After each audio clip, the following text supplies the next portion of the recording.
Good evening. The Tour is exactly 3 weeks old today, and what a treat it's been. Fast and furious, and there's been a surprise around almost every bend. But there are just 3 men now with a realistic chance of winning as we home in on Paris. Pedro Delgado, the 27-year-old Spaniard who took the yellow jersey off Stephen Roche yesterday. Delgado, the leader of the Dutch PDM team, loves the mountains. Roche, the former Dublin paperboy who won the Tour of Italy last month, is beautifully placed. Only 4 men have gone on to take the Tour de France after winning in Italy. Roche then chasing a place in the history books too. And we haven't seen the last yet either of Jean-François Bernard, the darling of France, who started the week in yellow, lost the jersey to Roche, but recovered yesterday to remind us that he's a quality rider. There are others, dangerous floaters like Charlie Mottet and Luis Herrera, but Robert Miller, 14th now and almost 25 minutes back, is out of it. There are 2 tremendously tough days ahead in the mountains, and they've already taken their toll. 18 riders in total have abandoned in the past couple of days, including Pablo Wilches. So tough and so quick is this Tour, in fact, that Urs Zimmermann, who finished 3rd overall last year, was blown away on the slopes of Alpe d'Huez yesterday, and he trailed in last.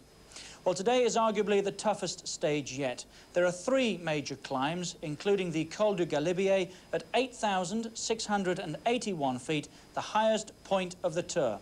The Col de la Madeleine at more than 6,500 feet, and La Plagne, where the riders finish, and they'll still be more than 6,000 feet above sea level then. We join them on the first climb of the day, up the slopes of the Col du Galibier. It's a long way up, isn't it? There's the peloton, steeling themselves for the start of the climb. 1 man is already on the slopes. Let's join Phil Liggett. This is the face of the man today who's leading the race up the Col du Galibier, Pedro Munoz from Spain. He's approximately 1 minute and 15 seconds in front of a bunch containing all of the climbers, and I'm delighted to say Stephen Roche is happily lodged in that group, riding very close to Pedro Delgado of Spain and Jean-François Bernard of France. The 2 riders, indeed, who are the biggest threat to Stephen Roche in this Tour de France. This is the group. They have been getting smaller by the mile up this climb of the Col du Galibier, this massive climb, the giant of the Alps, as the tempo has been set all the way up by the Colombian team. We've got Bourg-d'Oisans on the front at the moment. Behind him, the spotted jersey of Luis Herrera, the leading climber, and looking set to win his 2nd King of the Mountains title. And you can see the headband being worn there by Fignon, 4th in line. And we'll watch down the line to see if our cameras can pick up the bright yellow jersey being worn very proudly today by Pedro Delgado of Spain.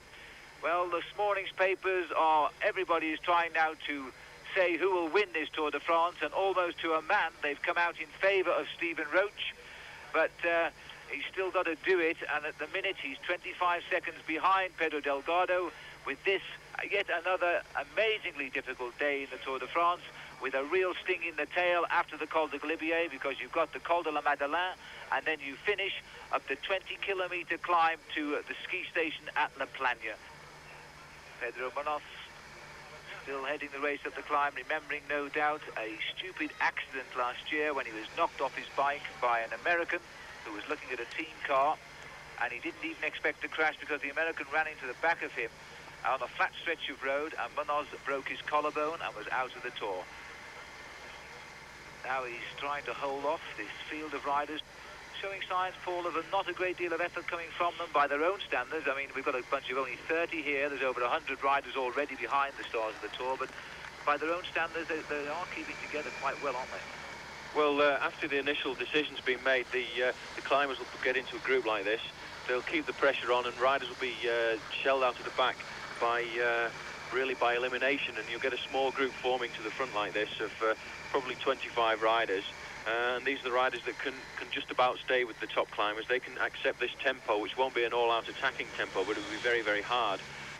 But it looks as though Pedro Munoz is in all sorts of trouble now as he comes up towards the top of the Col du Galibier, because his lead of over 1 minute and 40 seconds at one point is now down to just half a minute on that group being led up by the Colombian riders. Well, this has been a superb piece of pacemaking up this mountain here by Aguimiro Bourg-d'Oisans from Colombia. is the boy who's got fair hair here. He has sat at the front of this group. He's kept a wonderful tempo, and he's ripped the race apart. That's all that's left as we come round the hairpin bends up towards the top now. Nobody has helped him at all. His own teammate, Luis Herrera, has sat at the back. He's thinking only of the sprint for the summit to get some more points towards that polka dot jersey. He's even got his sunglasses there, hanging from the top of his jersey, look. And all the riders that matter in this year's Tour de France are in this group. Pedro Delgado in yellow, content to follow the wheels and not attack. Stephen Roche riding very close to him, 25 seconds behind this morning. Jean-François Bernard, Jeff to all his friends now. He's in third place, 2 minutes, 2 seconds back. And Charlie Mottet, we've seen a little bit of, riding not too far away from the front. So Pedro Munoz, a rider who certainly won't be competing for the final yellow jersey in Paris next Sunday, is now trying just to win the climb of the Col de Galibier. £1,500 already for winning the Henri de Grange trophy. A kilometre from the summit. It looks as though the crowd are going to be treated to a Spaniard continuing domination of the Tour de France these last 2 days. There's a victory from Spain yesterday, and of course a yellow jersey for the Spanish rider Delgado. Now it's Pedro Munoz who's going to take the climb here at the top of the Col de Galibier.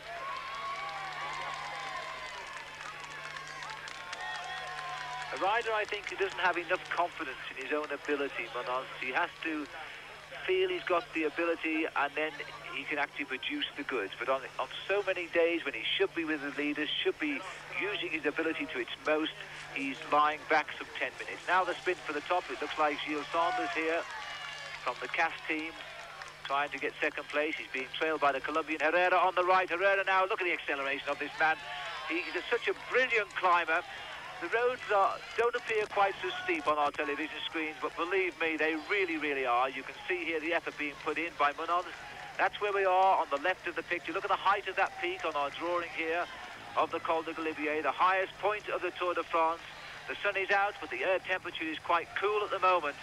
And Munoz is going to go over the top of this climb, I would think, with probably 5 or 6 seconds in hand, and maybe no more than that. He knows they're right on him. He keeps looking over his shoulder. There he is, over the top of the Col de Galibier. Pedro Munoz deserves that one. Now the clock starts counting as the riders are almost themselves on the climb. And this is Fuerte, I think. Yes, it is Fuerte who goes over in second place. Now the newspapers come out, because the riders will snatch those papers. See, there goes one under the shirt of Gilles Sanders, and they put these papers under the jersey now. There's the yellow jersey of Pedro Delgado. Stephen Roche is also, Parra is there. And look at that, half a minute is all they've conceded to a rider not worried about. Little Charlie Mottet goes through. And the morning newspaper, Fignon, snatches one, 38 seconds down. There's Claude Quillion. He's gone through as well. And these papers are keeping out the wind today, as they will now go down at some 60 miles an hour. And so, as all the riders go over the top of the Col de Galibier now, with the leaders in a nice group and on towards the Madeleine, do join us later for what is going to be a tremendous climax to this day of the Alps for the Tour de France. Welcome back. Well, it's all changed since you've been away from us. The leader, Munoz, has been caught. It's Fignon and Fuerte now setting the pace to the top of Plagne. Pedro Delgado knows that he's got to try and lose Stephen Roche somewhere on this climb. As we go back, he's got something like a minute on the Irishman. Phil. And there is the situation now. Delgado has taken a minute on the Stephen Roche group, and that's going to put him 1 minute 25 ahead on the overall classification of the race now. It's beginning to look a little bit serious for Stephen Roche. He really can't afford to lose too much time now. 1 minute behind on this climb up Plagne.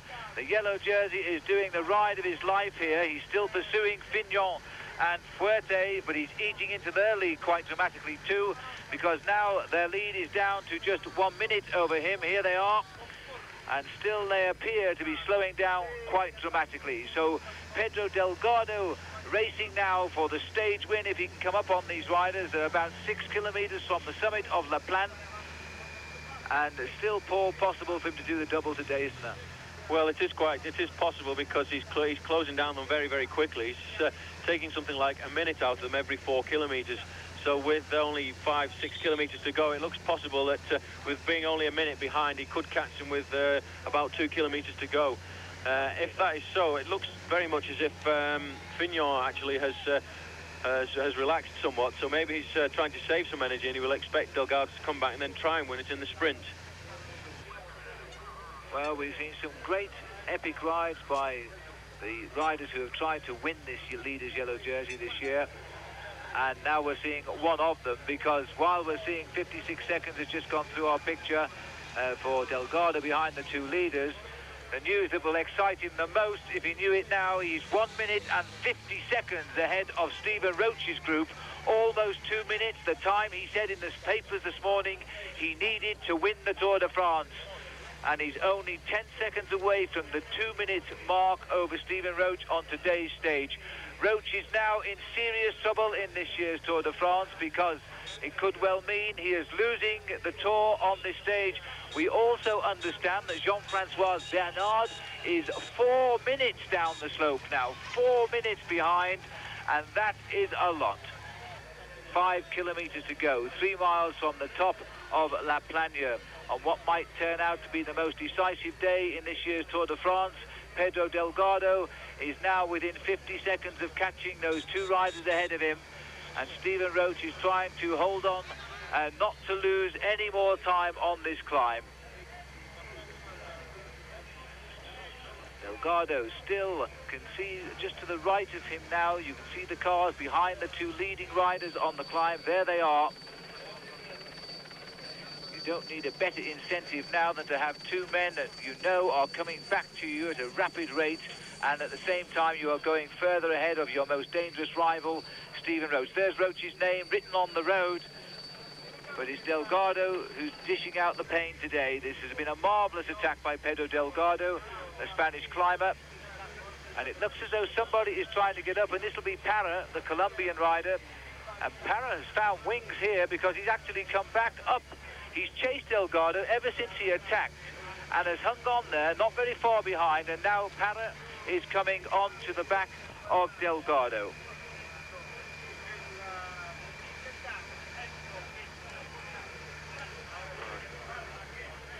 So a fine piece of riding there by Parra. What a shame Stephen Roche couldn't have borrowed his legs for this particular stage, because this is where Stephen Roche should be now, shadowing the yellow jersey up the climb of La Plagne. And it looks as though Parra is going to go straight by Delgado. Now Delgado may lift himself here. Can Delgado lift himself just enough to take the slipstream of Parra? He's certainly trying to increase his tempo. The official gap, in fact, is not 1 minute 50 seconds, and that's good news all round. It's not 1 minute 50 seconds on Roche. It is now only 50 seconds on Stephen Roche. So the things aren't quite so black as we feared. Radio Tour has corrected its error. It is only 50 seconds now, Stephen Roche, between Pedro Delgado, and Parra is trying to go clear. Just got some information through that Stephen Roche has now come down to 40 seconds behind this group. So he's obviously paced himself, and he's lifting it over these last few kilometres, and he's pulling back something like 10-15 seconds a kilometre. So he might just manage, if he doesn't crack up at all, he might just manage to pull Delgado back before the finish. This is going to be absolutely incredible. It would be unbelievable if Roche could do that, because it seems that Roche is riding himself out of the Tour de France, not 4 kilometres ago, and now continually coming into our earphones here from the cars out on the course. Roche is on a dramatic fight back. This Tour de France will not lie down. Stephen Roche is trying to save the jersey so he can fight another day. He knows if he can just clear these alpine climbs within seconds of Delgado, he'll take him in the time trial on Saturday. And Delgado knows this too, and here we have a man trying to distance himself from Roche before he leaves the Alps. What a tremendous tour this is, and yet here are the two leaders on the road, and I have to say that nobody's really worrying exactly who will win, because the battle is between Delgado and Stephen Roche. But look at this is the battle again now, and still Delgado fights on, tries to find some more strength out of the saddle. Well, the Roche group now is 1 minute and 35 seconds behind the Fignon group, but we don't know the latest gap on Pedro Delgado, who we are watching at the moment, but it does still confirm to us that Roche is coming back up the climb. As you can see, the cheers now for Pedro Delgado, the yellow jersey of the Tour de France. He really has taken this race. He's given it his all.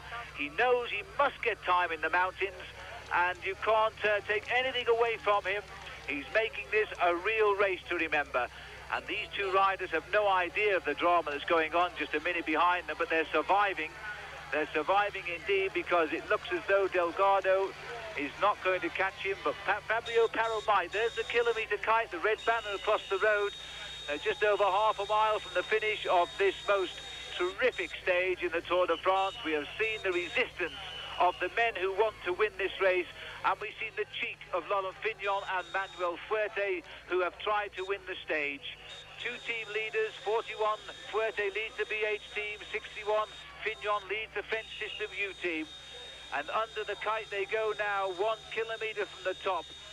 Fuerte, beaten yesterday on Alpe d'Huez into second place, would dearly like to win the stage today, because he is the top man in the BH team, and he was beaten by one of his teammates, Echavet, who beat the lot of them by breaking away long before the climb, gaining so much time they never caught him. Fuerte was second at Alpe d'Huez, and he's still willing to work here. Look at the crowd, a marvellous crowd here. They follow this Tour de France round daily. There's no sporting event in the world annually gets the people on the roadside that the Tour de France does. And they can be anything from 300,000 to 1 million people on the roadside daily. The cheers, they're shouting down their ears here, cheering them on. The French flags are out and flying at last. Laurent Fignon, their hero, is looking for the stage win. He's got the slipstream of Fuerte. He knows the finish, don't forget. He won here the only other time it came up Plagne in 1984. On that occasion, it was a great occasion because he went on to win the Tour de France. And look at the gear, Paul, he's just locked in there. His legs have almost come to a standstill. He's about to launch an attack that Fuerte may find hard to take. Fuerte zigzagging, he's forcing Fignon to try and make an attack from one side only. This is almost a track stand finish here. Fuerte goes to the barriers, making Fignon come on his left. Then he moves him across when he pins him on the outside. Then back again, and now he goes. And Fuerte is going to have to take the wheel of Fignon. Fignon has chosen the gear he wants for the climb. He's gone very, very early. He's going to make it a long one. Fuerte grits his teeth. There's still some fight in the Spaniard here as he comes round the corner. Paul Sherwin here is cheering for Laurent Fignon. He loves this cyclist because he's such an aggressive rider. Fignon is coming on the right, and yes, look how annoyed Fuerte is, as you can hear the cheers. Fignon has fought daily for the victory. He's got it now, but as the clock ticks on, Laurent Fignon comes over the line to that noise. We're watching Fabio Parra here now, and Parra will take second place. Third place. Fuerte was over there, terribly annoyed. He totally got that sprint wrong. Laurent Fignon is the winner. Parra will now come across in third place, and then the real drama of this Tour de France will begin as we watch Pedro Delgado come over for fourth place. There's Parra, comes over in third place. 38 seconds the gap on the corner. Here is the start of the drama of today's stage of the Tour de France. Again, Pedro Delgado has slipped Stephen Roche on the climb. But remember, at one point he had a minute and a half. And just who is that rider coming up behind? Because that looks like Roche. That looks like Stephen Roche. It's Stephen Roche who's come over the line. He almost caught Pedro Delgado. I don't believe it. What a finish by Stephen Roche. We never knew he was that close. Stephen Roche has risen to the occasion so well. He almost caught Pedro Delgado on the line. Surely, Paul Sherwin, Stephen Roche is now going to win this Tour de France. Well, what an incredible finish by Stephen there. Who could have imagined that coming up those last few kilometres, he must have pulled everything out. He let Delgado go at the bottom. Delgado did the same thing yesterday. He attacked and cracked towards the top of the climb, and Stephen just paced himself and pulled him back incredibly over the last few kilometres of this climb. Fantastic ride there. Well, I've never ever in my life seen a reaction to a climb like that, and Roche has found strength he never knew he had. You can't see the scenes at the moment, but I can describe them to you because they're out the side of our camera. Roche is surrounded by photographers. He is almost in a state of collapse, and they're fighting now to get some air to Stephen Roche. He has produced strength, unbelievable strength. Roche is being held up by the doctor. The cameras are going down to it. You may see some pictures shortly, but Roche is being held up by the doctor. His mechanic has now got him. He is leaning back. He is trying to gulp as much of the fresh air of La Plagne. He's being physically lifted to one side. He is only a matter of 3 feet from me. I am now looking down on Stephen Roche, who is on the floor, and he is sitting on the floor. The doctor is with him, and his mechanic is there as well. And Roche is now talking to the doctor. The doctor is massaging his chest. There's no serious problem here. I must emphasize, Roche is simply exhausted by the climb. His mechanic has given him a glass of water, and the doctor is not looking at all concerned. He's allowing the natural recovery of an athlete who has produced the limit of his ability up this climb. And now the police are in the scrum here as they're forcing back cameras and photographers who are trying to see Stephen Roche. You might be able to hear them shouting here, but Stephen Roche is still sitting calmly on the floor. The doctor just looking him in the eyes, talking to him, making sure he's completely conscious. Roche, I must say, looks a little bit white, but he's nodding he's okay.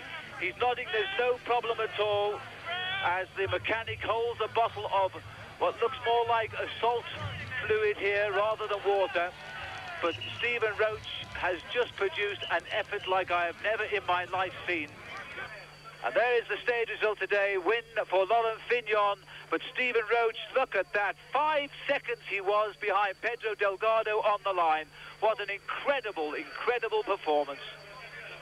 Well, it's been an incredible day in the Tour de France, and Pedro Delgado keeps his yellow jersey, but only slightly increases his overall lead. What another amazing day this has been in the Tour de France.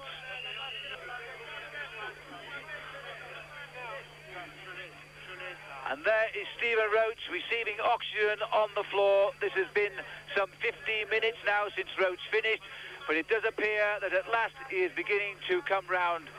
There have been the most dramatic scenes I think I've ever seen in the Tour de France here, because Stephen Roche has been lying on the floor for a quarter of an hour with literally hundreds of photographers trying to crowd in on him, and the police have now at last managed to get a control of the situation. What a day, and what an effort by Stephen Roche, who we thought was out of the Tour at one stage. In the event, he lost just 4 seconds to Delgado. There's no change in the top 5 names. It's Charlie Mottet, Bernard and Herrera after Roche. Well, what on earth is going to happen next? I'm not sure that I can take too much more. Roche, incidentally, left the top of the mountain tonight in the back of an ambulance with his thumbs up, waving and shouting at journalists, "I'm all right." We've witnessed tonight, you know, one of the great sporting recoveries in every sense. Good evening. Here is the start of the drama of today's stage of the Tour de France. Again, Pedro Delgado has slipped Stephen Roche on the climb. But remember, at one point he had a minute and a half. And just who is that rider coming up behind? Because that looks like Roche. That looks like Stephen Roche. It's Stephen Roche who's come over the line. He almost caught Pedro Delgado. I don't believe it. What a finish by Stephen Roche. We never knew he was that close. Stephen Roche has risen to the occasion so well. He almost caught Pedro Delgado on the line. Surely Paul Sherwood, Stephen...